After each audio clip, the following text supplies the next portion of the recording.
Mehrem alıp geliyor gecenin şimali Fin şondoya da sarıyan doğduğuna şimali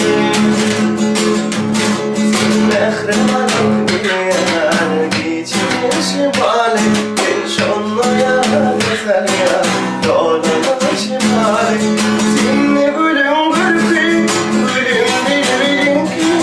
Gillin alır ki inni bu şafin ki Kademin kararı yoktur yarım